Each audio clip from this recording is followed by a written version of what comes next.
राज्यात उष्माघाताचे 3 बळी,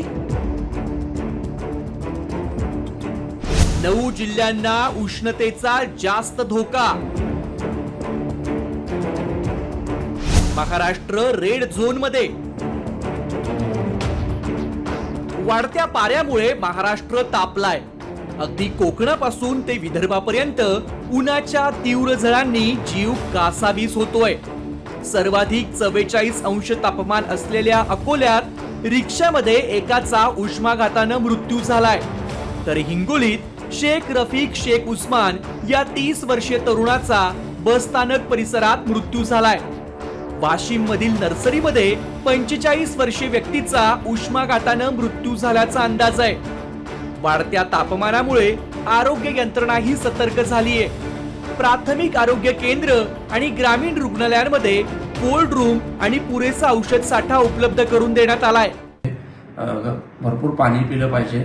जेवढं शक्य आहे तेवढं आपण घरातील जे पेय आपल्याला करता येईल, जे ओरल रिहायड्रेशन सोल्युशन असेल किंवा लिंबू पाणी असेल, बटर मिल्क असेल, अशा सगळ्या घरातली पेयाचा वापर केला पाहिजे. थंड खाल्लं पाहिजे. घरात काही फळं असतात, टरबूज असते, खरबूज असते, संत्री, द्राक्ष, अननस, काकडी, कोशिंबीर इत्यादीचा वापर केला पाहिजे. सूर्य कोपल्यानं महाराष्ट्र कसा रेड झोन मध्ये आलाय पाहुयात. 27 जिल्ह्यांना अतिउच्च उष्णतेचा धोका निर्माण झालाय. 9 जिल्हे उच्च जोखमीखाली आहेत. 76% लोकसंख्येला उष्णतेचा धोका आहे. वाढत्या उष्णतेमुळे राज्याचा आपत्ती व्यवस्थापन विभाग देखील सज्ज झालाय. त्यानुसार एसओपी देखील जाहीर करण्यात आली आहे. विनाकारण आपण बाहेर जाणं टाळावं. विशेष करून दुपारी 12 ते 4 या वेळामध्ये बाहेर जाऊ नका. विशेष करून मेळावे जे आहेत, मोर्चे जे आहेत ते यावेळी टाळावेत. कामगारांचे असतील, शेतकऱ्यांचे असतील, कुठे राजकीय असतील, मला वाटतं अशा वेळी इतक्या उन्हामध्ये सगळ्यांनी या ठिकाणी हे मोर्चे टाळलेच पाहिजेत. भले फार आवश्यक असेल तर संध्याकाळी घ्या, 5 वाजेनंतर, 5:30 वाजेनंतर, पण भर उन्हामध्ये कुठलेही मोर्चे या ठिकाणी काढू नका. पुढील 4 दिवसात तापमानात आणखी वाढ होण्याची शक्यता हवामान विभागानं वर्तवली आहे. कुठल्या जिल्ह्यांना उष्णतेचा येलो अलर्ट दिला गेलाय पाहुयात.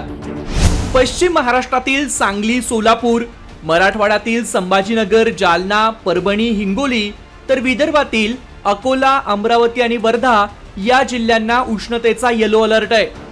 वाढत्या उष्णतेमुळे उघड्यावर काम करणारे मजूर, कामगार, शेतकरी यांनी विशेष काळजी घेतली पाहिजेत.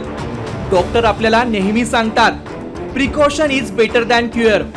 म्हणजेच पुढचा 1.5 महिना कडक उन्हाचा असल्यानं आजारी पडण्यापेक्षा प्रत्येकानं आपल्या आरोग्याची काळजी घेणं गरजेचं आहे. ब्युरो रिपोर्ट, साम टीव्ही न्यूज.